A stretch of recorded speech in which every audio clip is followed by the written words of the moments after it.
नमस्कार साथियों, मैं प्रदीप कुमार आपका स्वागत करता हूं आपके अपने YouTube चैनल शिखा स्टडी क्लासेस में। मित्रों, आज हम इस वीडियो के अंतर्गत हिंदी के बहुत ही महत्वपूर्ण प्रश्नों को पढ़ेंगे और इसके माध्यम से आप अपनी तैयारी को परख पाएंगे। तो आइए शुरू करते हैं आज का वीडियो।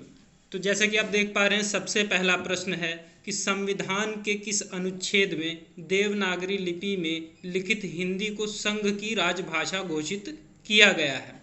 इसमें विकल्प आप देख पा रहे हैं। पहला विकल्प है 347, बी ऑप्शन है आपका 348 और सी ऑप्शन है आपका 343 और चौथा ऑप्शन आपका है 345।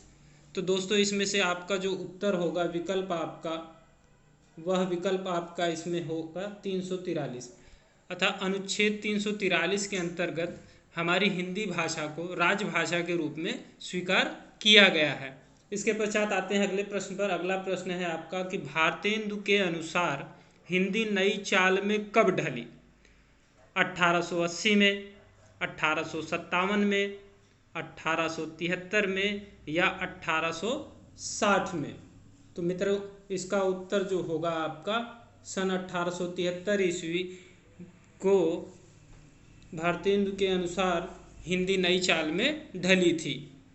इसके पश्चात आपका अगला प्रश्न आता है कि भारतीय संविधान के किन अनुच्छेदों में राजभाषा संबंधी प्रावधानों का उल्लेख है? जैसा कि हमने अभी पहले प्रश्न में पढ़ा कि 343 अनुच्छेद के अंतर्गत जो है हिंदी को राजभाषा के रूप में स्वीकार किया गया है, किंतु इस प्रश्न में यह पूछा जा रहा है कि किस अनुच्छेद तक, यानी 343 से किस अनुच्छेद के बीच में हमारी हिंदी भाषा के राजभाषा संबंधी जो प्रावधान है वो वर्णित है। तो पहला ऑप्शन है आपका 343 से 351 तक, 434 से 315 तक या 443 से 135 तक या 334 से 153 तक।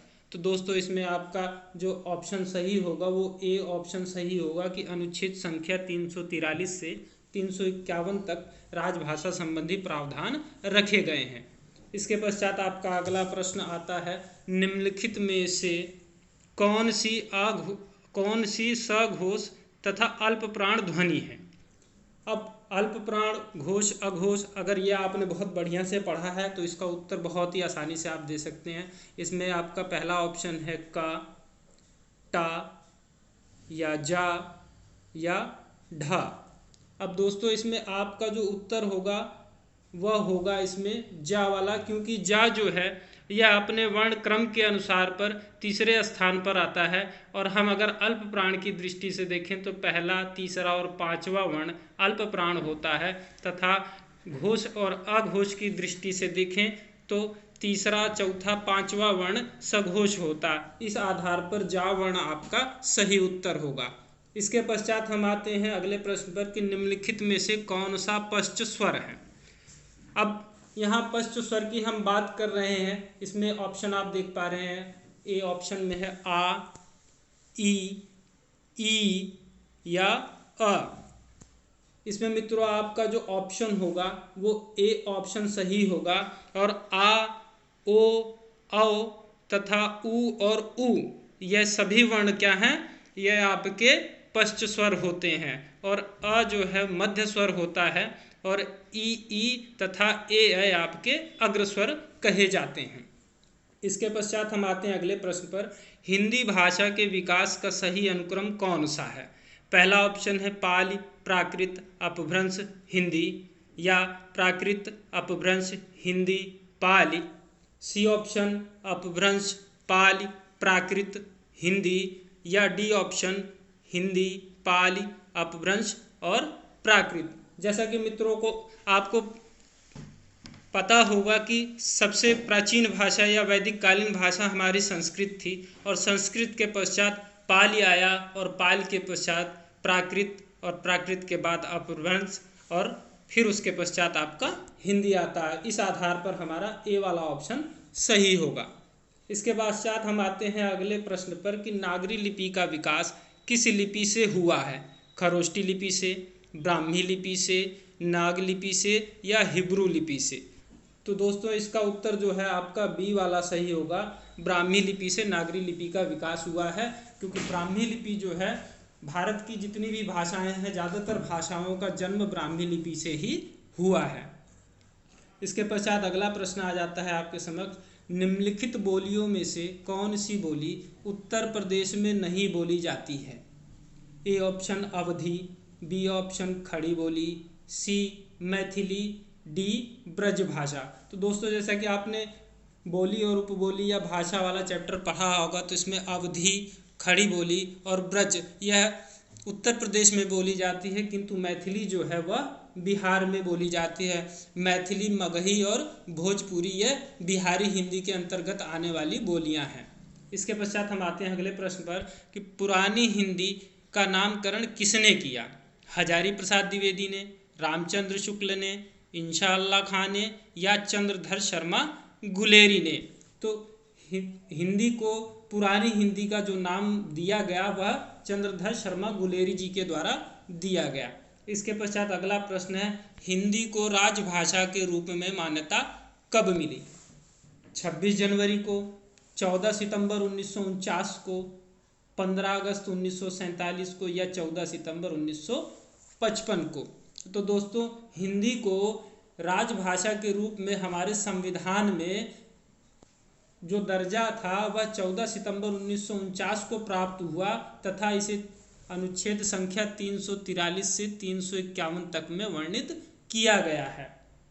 इसलिए ऑप्शन आपका यहाँ पर बी वाला सही होगा। बी ऑप्शन आपका 14 सितंबर यह सही उत्तर होगा। इसके पश्चात आते हैं हम अगले प्रश्न पर, कर्म शब्द की व्युत्पत्ति किस प्रक्रिया से हुई है? अर्ध तत्सम, तत्सम, ऋण अनुवाद या तद्भव से। सॉरी यहाँ मिस्टेक हो गया है टाइपिंग में, यह तद्भव होगा। तो आप इन चारों में से बताइए आपका सही उत्तर क्या होगा। तो यहाँ कर्म शब्द की जो व्युत्पत्ति की क्रिया से हम बात कर रहे हैं, तो यहाँ पर आपका अर्ध तत्सम अर्थात पहला ऑप्शन सही होगा। इसके पश्चात अगला है प्रश्न, हिंदी भाषा का संबंध किससे है? सौर सेनी अपभ्रंश से, अपभ्रंश से, पश्चिमी प्राकृत से या प्राकृत से। तो दोस्तों यहाँ पर जो अपभ्रंश भाषा है, हम बात कर रहे हैं अपभ्रंश, तो हिंदी भाषा का जन्म अपभ्रंश से तो हुआ है, किंतु जो है यह सौर सेनी अपभ्रंश से उपजा, इसलिए उत्तर आपका पहला वाला सही होगा। जो सौर सेनी अपभ्रंश है यही ऑप्शन आपका सही होगा। इसके पश्चात आते हैं हम अगले प्रश्न पर। अगला प्रश्न है आपका, भरत मुनि ने अपभ्रंश को क्या नाम दिया? लोक भाषा, जन भाषा, देश भाषा या अशुद्ध भाषा। तो इसमें जो आपका हम कहते हैं भरत मुनि जी ने जो नाम दिया अपभ्रंश को वह देश भाषा नाम दिया है। इसके पश्चात आते हैं हम अगले प्रश्न पर, हिंदुस्तानी भाषा का रूप क्या है? संस्कृत निष्ठ, हिंदी उर्दू मिश्रित, दक्षिणी हिंदी या ब्रज अवधि का मिश्रित रूप। तो इसमें आपका बी ऑप्शन सही होगा। हिंदी उर्दू मिश्रित जो है वह हिंदुस्तानी भाषा का स्वरूप है। इसके पश्चात अगले प्रश्न पर आते हैं, ग्रिम नियम का संबंध किससे है? स्वनिम विज्ञान से, बोली विज्ञान से, अर्ध विज्ञान से या कोश विज्ञान से। तो ग्रिम नियम दोस्तों यहाँ पर आपका स्वनिम विज्ञान से होगा, और स्वनिम का अर्थ हो गया यहाँ ध्वनि, यानी ध्वनि विज्ञान को ही हम ग्रिम नियम कहते हैं। ग्रिम नियम का संबंध जो है वो आपका ध्वनि विज्ञान से होता है। इसके पश्चात अगला प्रश्न है आपका कि निम्नलिखित में से अर्ध स्वर कौन सा है? या, पा, छा और ज्ञा। तो यहाँ दोस्तों जैसा कि आप देख पा रहे हैं, पा जो है यह है आपका क्या है, एक स्पर्श व्यंजन है, और छ और ज्ञा दोनों जो है ये संयुक्त व्यंजन है, किंतु यहाँ या जो है वह आपका अर्ध स्वर कहलाता है। इसलिए ऑप्शन आपका ए सही होगा, या वाला। इसके बाद अगले प्रश्न पर आते हैं कि बोली का लघुत्तम रूप क्या है? व्यक्ति बोली, उपबोली, सहायक बोली या वर्ण। तो यहाँ पर जो इसका सही उत्तर होगा वह उत्तर ए होगा। व्यक्ति बोली जो है वह बोली का लघुत्तम रूप है। अगला प्रश्न है कि निम्नलिखित में से कौन द्रविड़ परिवार की भाषा है? उड़िया, बांग्ला, असमिया या कन्नड़। तो यहाँ मित्रों द्रविड़ भाषा परिवार, तो द्रविड़ भाषा परिवार के अंतर्गत 4 भाषाएं आती हैं, जिसमें आपका आ जाता है तमिल, तेलुगु, कन्नड़ और मलयालम। यहाँ ऑप्शन नंबर डी आपका सही होगा, क्योंकि यह जो है द्रविड़ भाषा परिवार की भाषा है। बाकी असमिया, उड़िया और बांग्ला ये आपका भारोपीय भाषा परिवार की भाषाएं हैं। अगले प्रश्न पर आते हैं, किस क्षेत्र की बोली को काशिका कहा गया है? बैसवाड़ा, आरा, भोजपुर, बनारस या मगध की बोली को? तो इसमें उत्तर आपका दोस्तों सी वाला सही होगा। बनारस की बोली को काशिका के नाम से जाना जाता है। इसके पश्चात आते हैं हम अगले प्रश्न पर कि साहित्यिक अपभ्रंश को पुरानी हिंदी किसने कहा था? अभी इसमें आपने इसी प्रैक्टिस सेट में आपने पहले पढ़ा कि हिंदी को अपभ्रंश को पुरानी हिंदी किसने नाम दिया, तो उसका उत्तर आपका था चंद्रधर शर्मा गुलेरी। किंतु यहाँ पर प्रश्न पूछा जा रहा है कि साहित्यिक अपभ्रंश को पुरानी हिंदी का नाम किसने दिया था? ऑप्शन है आपके रामचंद्र शुक्ल, हजारी प्रसाद द्विवेदी, शिव सिंह सेंगर तथा राहुल सांस्कृत्यायन। तो इसमें मित्रों आपका जो दूसरा ऑप्शन अर्थात बी वाला हजारी प्रसाद द्विवेदी यही उत्तर सही होगा। इन्होंने साहित्यिक अपभ्रंश को पुरानी हिंदी के नाम दिया था। अगला प्रश्न है, निम्नलिखित में से कौन भारोपीय परिवार की भाषा नहीं है? अभी हमने पीछे पढ़ा कि द्रविड़ भाषा परिवार, तो यहाँ आपसे पूछा जा रहा है कि भारोपीय भाषा परिवार, तो इसमें आपका मराठी, गुजराती, मलयालम या हिंदी, इनमें से कौन भारोपीय भाषा परिवार की भाषा नहीं है? तो इसमें आपका हिंदी जो है वह भारोपीय भाषा परिवार की भाषा है, मराठी भी है और गुजराती भी, अर्थात मलयालम क्या है, यह द्रविड़ भाषा परिवार की भाषा है। इसलिए उत्तर आपका सी वाला सही होगा। अगला प्रश्न है, संविधान की 8वीं अनुसूची में कौन सी भाषा शामिल नहीं है? बोडो, मैथिली, भोजपुरी या डोगरी? तो इसमें दोस्तों आपका बोडो, डोगरी यह दोनों हमारे 22 भाषाओं में सम्मिलित है और तथा मैथिली को भी स्थान दिया गया, किंतु भोजपुरी जो है वह हमारे संविधान की 8वीं अनुसूची में सम्मिलित नहीं है। इसलिए आपका उत्तर जो है सी वाला सही होगा कि सी ऑप्शन जो है आपका भोजपुरी भाषा 8वीं अनुसूची में सम्मिलित नहीं की गई है। इसके पश्चात आते हैं हम अगले प्रश्न पर, बिहारी उपभाषा के अंतर्गत कौन सी बोली नहीं आती है? भोजपुरी, बुंदेली, मगही तथा मैथिली। तो मित्रों यहाँ पर जो है आपका भोजपुरी जो है वो बिहारी भाषा उपभाषा क्षेत्र में आता है, मगही भी आता है और मैथिली भी आता है, किंतु जो बुंदेली है यह पश्चिमी हिंदी के अंतर्गत आता है। इसलिए उत्तर आपका बी वाला सही होगा। अगले प्रश्न पर आते हैं, खड़ी बोली के लिए सुनीत कुमार चटर्जी ने किस शब्द का प्रयोग किया है? जनपदीय हिंदुस्तानी, वर्नाकुलर हिंदुस्तानी, कौरवी या रेखता? तो यहाँ दोस्तों जो है सुनीत कुमार चटर्जी द्वारा जो हमारी हिंदी खड़ी बोली है उसको कौरवी नाम दिया गया है, अर्थात तो ऑप्शन सी सही होगा। अगला प्रश्न है, हिंदी वर्णमाला में अनुस्वार और विसर्ग क्या है?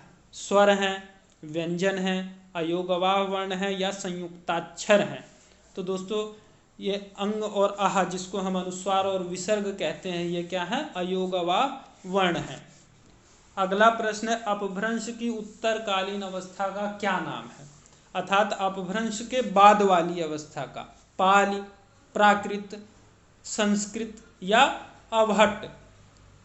तो अपभ्रंश से पहले प्राकृत था और प्राकृत से पहले पाली था और पाली से पहले संस्कृत था, किंतु अपभ्रंश के बाद की जो अवस्था है वह अवहट्ट है, अर्थात ऑप्शन आपका डी सही होगा। 27वां प्रश्न है, अपभ्रंश में कुल कितने स्वर थे? 8, 12, 10 या 9? अपभ्रंश भाषा में मित्रों कुल 8 स्वर थे, ऑप्शन आपका ए सही होगा। मगही किस हिंदी प्रदेश की बोली है? अभी हमने पिछले प्रश्न में ही पढ़ा, तो इसका उत्तर आप बड़े ही आसानी से दे पाएंगे। ऑप्शन है आपके मध्य प्रदेश, बिहार, राजस्थान और छत्तीसगढ़। तो मगही जो है आपका बिहार प्रांत में बोली जाती है, इसलिए ऑप्शन आपका बी वाला सही होगा। अगला प्रश्न है, भाषाओं के पारिवारिक वर्गीकरण का आधार क्या है? रूप रचना, ध्वनि, इतिहास या अर्थ। तो मित्रों, जो भाषाओं के पारिवारिक वर्गीकरण का आधार था वह क्या था? वह इतिहास था। इतिहास के आधार पर ही भाषाओं का वर्गीकरण किया गया था। इसके पश्चात आपका आज का अंतिम प्रश्न है, इनमें से किसको संविधान की 8वीं अनुसूची में सम्मिलित नहीं किया गया है? डोगरी, मैथिली, ब्रज और असमिया। तो अभी हमने पिछले प्रश्न में ही जैसे कि पढ़ा कि डोगरी को हमारे भारतीय संविधान में स्थान दिया गया है, मैथिली को भी दिया गया है तथा असमिया को भी दिया गया है। यहाँ पर ऑप्शन नंबर आपका सी सही होगा, क्योंकि ब्रज भाषा को हमारी संविधान के 8वीं अनुसूची में स्थान नहीं मिला है। दोस्तों, अगर आपको यह वीडियो पसंद आया हो तो लाइक करें, शेयर करें तथा कमेंट करें और बेल आइकन का बटन जरूर प्रेस करें। धन्यवाद।